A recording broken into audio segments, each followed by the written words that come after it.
Hi, we're back, and we just finished pinning our back of the quilt to the takeover over, and now we're gonna show you how to smooth this all out, put the batting in the middle, and bring the top of the quilt to the top of the frame, and then we're gonna baste it on, and then we're gonna be ready to stitch. Sounds like fun. That was a Awesome. mouthful. It was a mouthful. So we're gonna do All a right, lot of let's do stuff. this. So We let's are. start with rolling this to the point where we want it. And would you engage that Yes. ratchet? Yep. That'll lock everything together. We're just going to bring the pin line right under the dead bar, just like that. So their pins are out of the way. There's no danger of us hitting any pins with the needle. Okay. Next, we're going to lock the backing ratchet. Yep, which it already is. No, it's not. It's not? No. Now Oh, it is. I'm sorry. And then we're going to just give this a little bit of a tightening just to get this smooth. Now remember, when you're quilting on a long arm like the Bernina, you don't want to be able to bounce quarters on this. You want to have a little bit of play. If it's too tight, when you're done and you take the quilt off the machine, it's going to pucker. It's gonna pucker all, yeah. Especially if you're using a dense design or if you're using blocks instead of pantograph. So make sure it's got a little bit of play in it. You don't want this to be too tight. So the next step is our batting. Batting, yes. So we have our batting,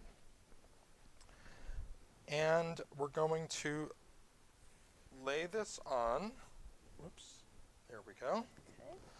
And this time we didn't notch the batting because we're just covering the whole backing anyway, so it doesn't really have to be notched like we did earlier. We're just going to lay this all the way up to the dead bar. Try to keep it as straight as possible. Bring this back a little bit. Okay. And we always make our backing and our batting just a little bit longer on each side, because what we do is we always usually do pantographs, and we just kind of start it on the off the quilt a little bit, have it sew all the way down, come off this side a little bit as well, come down and do the other row. Yeah, it's also great to have a little bit of extra fabric on the sides to be able to test your tension. That's right. Because sometimes you change a thread and you're not sure what the tension should be set to. So if you have a little bit of space on either side, every once in a while you can just give it a little wiggle and test the tension. So our batting is now on top. We're going to take the rest of the batting and just kind of shove it underneath. Shove it. Behind the quilt top. Yep. Now, the Bernina does have an optional batting bar. So if you end up purchasing a Bernina long arm, you can get a batting bar and you can roll the batting right onto the bar. Yeah. They actually sell batting in big rolls. Rolls that you could do that, You yeah. just put it on there and just use it over and over again, like a roll of toilet paper. Okay then. Just saying. Okay. All right. So now we're going to grab our bring up the quilt top. top. Like We're going to loosen the ratchet. There we go. There it is. And we're going to just bring this, and we're going to find that notch again that we made in the quilt top, and we're going to lay this right up against the bold mark on the take-up leader, and just kind of line that up. Get it as straight as possible. And Okay. we always make our borders also a little bit longer, That's right. so that we can trim it down when we're done. So actually, that's a great point, because this is going to be a 6-inch board, a six and a quarter actually, but we made it almost 8 inches, and that gave us a little bit of extra space. So again, we can test the tension, and if we're just even a little bit wonky, it's not going to be a problem. That's right, because we just cut it off in the end and make it even. Right. So make your borders just a little bit bigger. Yep. So we're going to unroll a little bit here, and then we're going to bring this down and add the way. Yep. Remember, we're not going to tighten the quilt top just yet, because we're going to sew this all together first. So we're just going to lay this on there, smooth it out as best you can, and make sure that the distance from the quilt top to the dead bar is the same all the way across, so that you don't have any issues with the machine sewing it in a crooked fashion. So we're going to take our machine and bring it right to the middle here.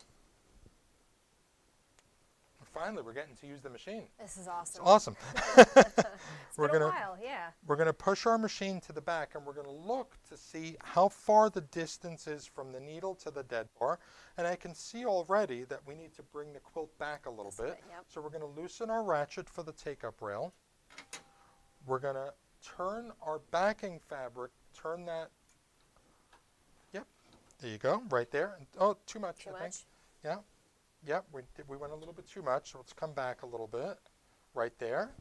Lock that, and lock that. Okay, so now I have a good distance and I can have a consistent line without going off the quilt top. So it's going to be straight all the way across. So if you'll come around here with the camera, we're going to show you on the screen here what we're going to do. The BSR function has a couple of different functions. BSR stands for Bernina Stitch Regulator. The first, BSR1, tells us how many stitches per inch we're going to sew, how fast the machine should run when it's idling. In other words, when I'm stopped, how fast does the needle go up and down. I can also have BSR2, which is simply stitch regulated without idling. If I stop, the machine stops. BSR3 is our basting mode, so I can set it to 1, 2, or 4 stitches per inch. I personally prefer BSR2, bringing the stitches per inch all the way down to 5 for attaching my quilt. It gives me a little bit tighter stitch.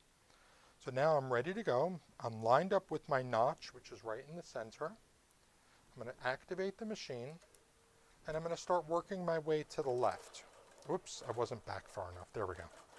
Work your way to the left, and you're only taking 5 stitches per inch. It's enough just to baste this together. And as I'm working the fabric up with my hand here, it's keeping the quilt straight. We're going to go all the way to the left, and then we're going to go back to the center, and Kathy will sew to the right.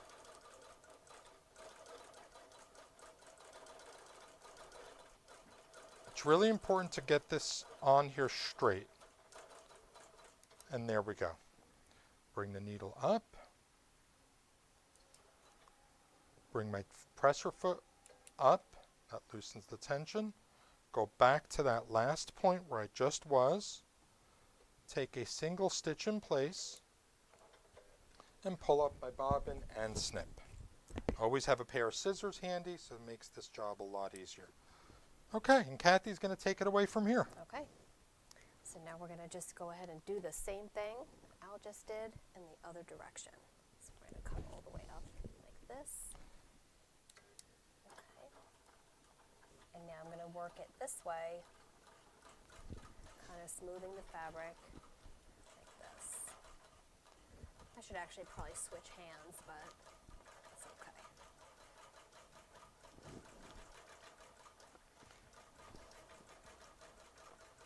This is so much easier than having to pin the top and the backing together. Just use the machine to do it for you. Yeah. It's so much easier.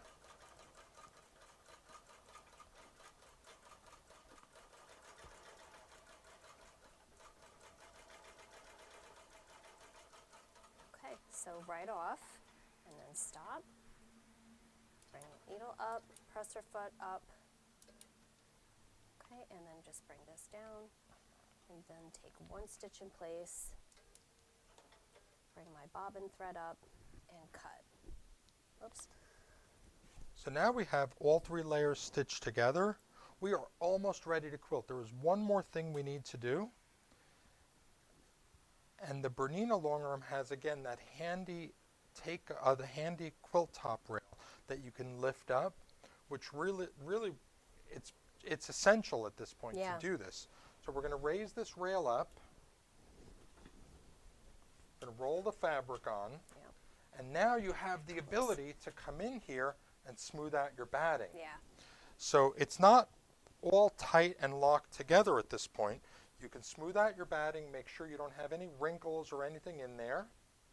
And then once you have that, you tightly pull this down and put it in place, lock the ratchet, give it a little turn, give the back a little turn, and we are Ready to stitch. ready to stitch. Yay, so exciting. join us for our next video. We're going to set up the Q-matic. We are. Right, we're going to set up the Q-matic with we picked a really simple design that we really like to stitch out. Yeah. And we're going to show you how simple it is to use that computer system. You literally just put your measurements in and it lays it all out on the screen for you. It's awesome. So great. And it's literally push button. Yeah. It's really Yeah. cool. So again, we're above and beyond creative sewing. Make sure you join us for the next part of our video, which is going to be actually stitching out. And we hope to see you there with us. Great, awesome. All right, thanks for joining us.